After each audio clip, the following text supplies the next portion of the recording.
오늘 함께 하실 말씀은 우리 마가복음 5장 21절로부터 43절까지 말씀입니다. 함께 읽겠습니다. 예수께서 배를 타시고 다시 저편으로 건너가심에 큰 무리가 그에게로 모이거늘 이에 바닷가에 계시더니 회당장 중 하나인 야이로라 하는 이가 와서 예수를 보고 발 아래 엎드려 많이 간구하여 가로되 내 어린 딸이 죽게 되었사오니 오셔서 그 위에 손을 얹으사 그로 구원을 얻어 살게 하소서 하거늘 이에 그와 함께 가실새 큰 무리가 따라가며 애워싸 밀더라.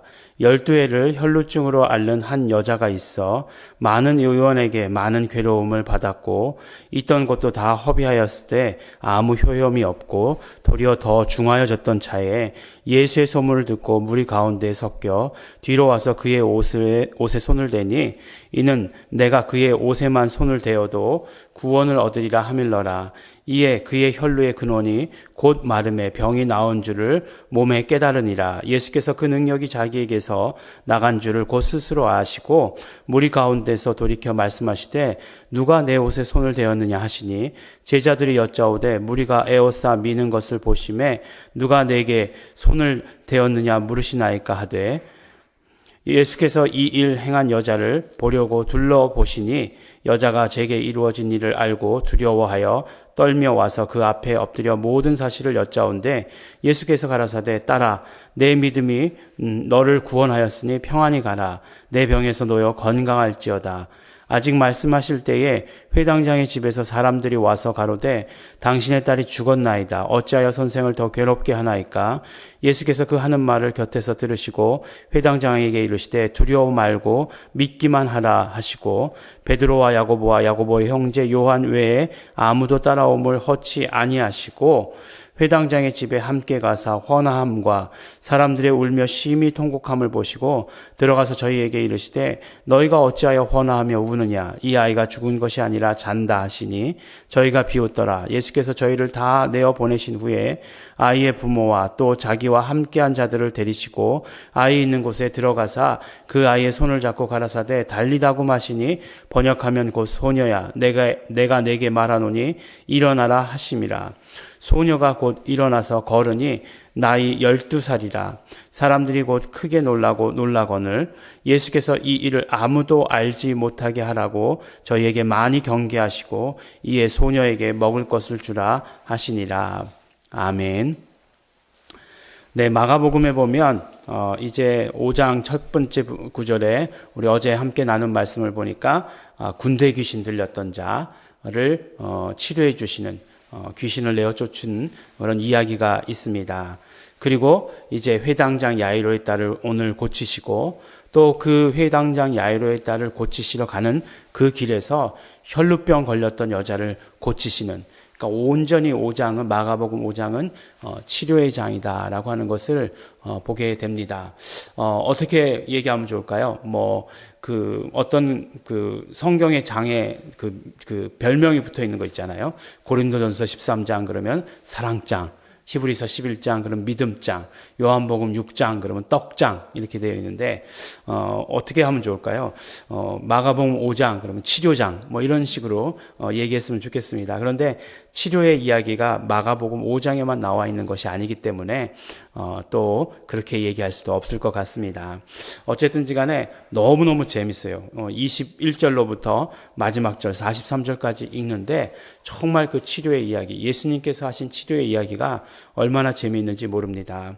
그러니까 예수님께서 이제 가버나움에서 이제 거의 사람들이 떠나달라고 막 이렇게 요청을 하지 않습니까?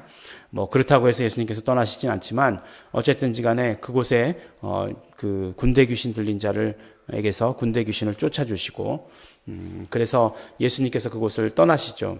건너편이라고 얘기하는 것은 아마도 가버나움이라고 생각이 됩니다. 그랬더니 그곳에서 회당장 중 하나인 야이로라는 사람이 와서 어린 딸이 죽게 되었다라고 이렇게 얘기하는 거예요. 그리고 예수님께서 손을 얹기만 하시면 치료될 것이다 라고 이렇게 말씀하시면서 예수님을 자기 집에 청하게 되는 것이죠. 그런데 오늘 그 말씀을 보면 재미있게도 이렇게 예수님께서 가시다가 또 12회를 혈루증을 앓는 그 여인을 만나서 또 그 여인을 이렇게 직접 손을 대고 치료해 주신 것이 아니라 그 여인이 예수님의 옷자락이라도 잡으면 낫겠다 하는 그 믿음을 가지고 예수님의 옷자락을 잡죠. 그런데 어떻게 됩니까? 실제로 치료가 되는 그런 역사가 일어나죠. 그러니까 야이로의 딸에게로 가시는 도중에 12의 혈루병으로 앓던 여인을 치료해 주시는 이야기. 그리고 다시 그 길을 떠나게 되죠. 근데 그 길을 떠나게 될 때는 어떻게 합니까? 그 회당장의 집에서 사람들이 오죠. 그래서 더 이상 예수님을 괴롭게 하지 말아라. 이미 죽었다. 뭐 죽은 다음에야 뭐 예수님께서 어떻게 하시겠느냐. 뭐 이런 내용이잖아요. 그래서 보면 오늘 이야기는 마치 액자와 같은 그런 이야기다라고 이렇게 얘기할 수 있습니다. 그럼 어떤 말씀이냐? 이야기 안에 이야기가 들어있는 것이죠. 근데 그 이야기 안에 이야기가 들어있는데 자세히 살펴보면 이 이야기가 굉장히 정교하게 안의 이야기와 밖의 이야기가 맞춰져 있다라고 하는 것을 보게 됩니다. 요새 이렇게 보니까 이제 예전에는 뭐 드라마 같은 걸 보면 그냥 단편적으로 흘러가는 그런 그 이야기가 중심이었잖아요. 근데 요새는 보니까 이야기가 흘러가다가도 그 어떤 한 가지 이야기가 나오는데 그 이야기가 굉장히 그 극 전체에 큰 영향을 미치는 그런 것들이 있는 것을 보게 돼요. 근데 그것을 아주 굉장히 정교하게 짜 맞춰서 넣어 놓는 것을 이렇게 보게 됩니다. 그래서 그걸 발견하고 나중에 이런 일이 있을 것이다 라고 이렇게 예측하고 나중에 그런 일들을 보면서 이 이야기가 이것 때문에 기록된 것이구나 라고 하는 것을 발견하면서 굉장히 막 희열을 느끼고 막 그러잖아요. 그래서 막 드라마에 빠지게 되고 막 그러는데 절대로 그러시면 안 됩니다. 네. 어쨌든지 간에 오늘 말씀은 참 성경에서 볼 수 없는 이야기 안에 이야기가 있는 것이에요. 근데 그렇게 되면서 결국 이야기하고자 하시는 것이 무엇이냐면 안의 이야기가 밖의 이야기를 강조하고 있다는 거예요. 훨씬 더 강조한다는 것입니다. 무슨 말이냐? 안의 이야기의 메시지를 가지고 밖의 이야기를 설명하고 있다는 거예요. 네. 그러니까 무슨 말씀이냐면 지금 12회를 혈루증으로 앓고 있던 이 여자의 치료가 결국에는 그 주시는 그 메시지를 가지고 바로 야이로의 딸을 치료할 것이다 라고 하시는 것을 말씀해 주시는 것입니다. 12회를 혈루병으로 앓던 여자. 근데 재밌게도 보면요. 나중에 다 치료하고 나서 얘기하시는데 이 소녀의 나이가 몇 살이었냐면 12살이라고 얘기합니다. 그러니까 가만히 보면 이 소녀가 태어날 때부터 이 소녀의 일생 동안 이 혈루병 앓던 여자는 앓고 있었던 거예요. 네. 그렇죠. 그렇게 앓고 있었어요. 그런 것도 너무 재밌지 않습니까? 12회, 딱 12회, 12살. 딱 이렇게 맞춰놨어요. 재밌어요.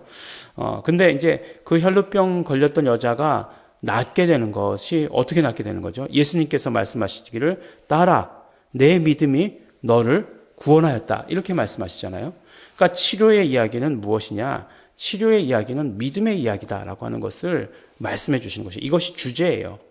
그리고 이 안에 있는 내용을 가지고 결국 그것을 가지고 알리고 싶었던 건 회당장 야이로에게 그 믿음을 심어주기를 원하셨던 것이에요. 그래서 결국은 어떻게 됩니까? 야이로의 딸은 죽었잖아요. 죽었음에도 불구하고 그 믿음을 가지게 되면 살게 된다라고 하는 것을 메시지로 우리에게 주시는 것이죠. 치료의 이야기라고 하는 것은 믿음의 이야기인데 어떤 믿음의 이야기냐? 바로 믿음이라고 하는 것은 어떤 좌절로부터도 일어서야 한다라고 하는 것을 이야기해 주신 것이에요.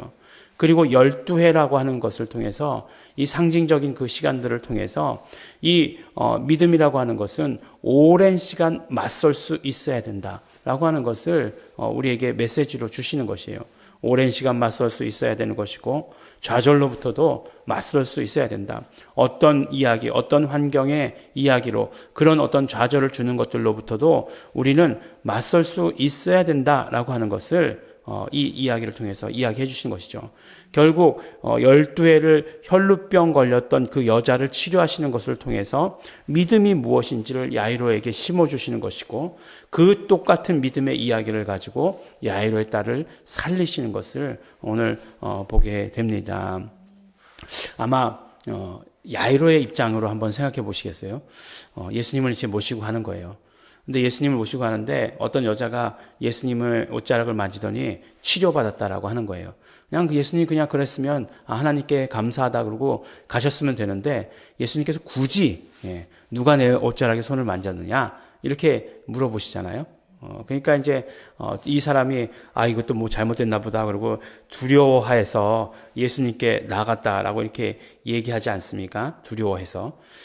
그런데 그 예수님께서 그 여인에게 12회를 혈루증으로 앓았으니까 나이는 적지 않을 거예요. 그죠? 이건 뭐 그 어떤 부인 뭐 그런 나이일 거예요. 그죠? 그러면 예수님께서 부르실 때 뭐라고 부르셔야 되는가? 뭐라고 부르는 게 적당한가? 생각해 봐요. 근데 뭐라고 부르시냐면 딸아. 그렇게 부르시거든. 딸아, 내 믿음이 너를 구원하였다. 이렇게 말씀하시거든요. 온통 그 야이로의 생각 가운데는 딸 생각밖에 없었어요. 없었을 것이에요. 그죠? 근데 딸아, 내 믿음이 너를 구원하였다라고 이렇게 말씀하셨을 때 야이로에게는 어떤 생각이 들었을까요? 그 딸을 생각했을까요? 12년간 혈루병 앓던 여자? 눈에 들어오지도 않았을 거예요. 자기 딸 생각했을 거예요.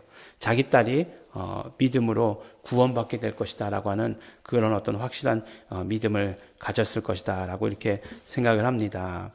예수님께서 야이로의 딸을 살리셨어요. 그 살리시는 그 이야기, 참 어마어마한 이야기잖아요.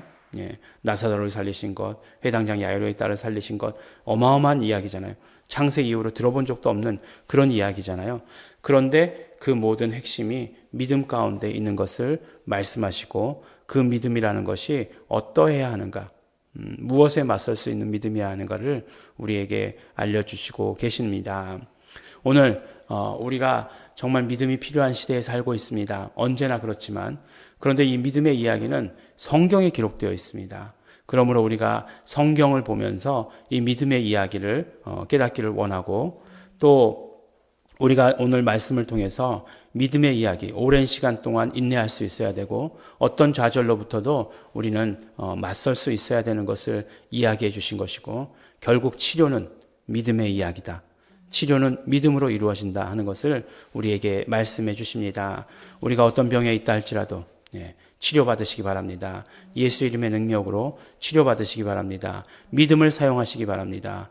우리 그러므로 말미암아 하나님께 우리의 믿음으로 영광 돌리는 우리 성도들 되시기를 또 예수 이름으로 축원합니다.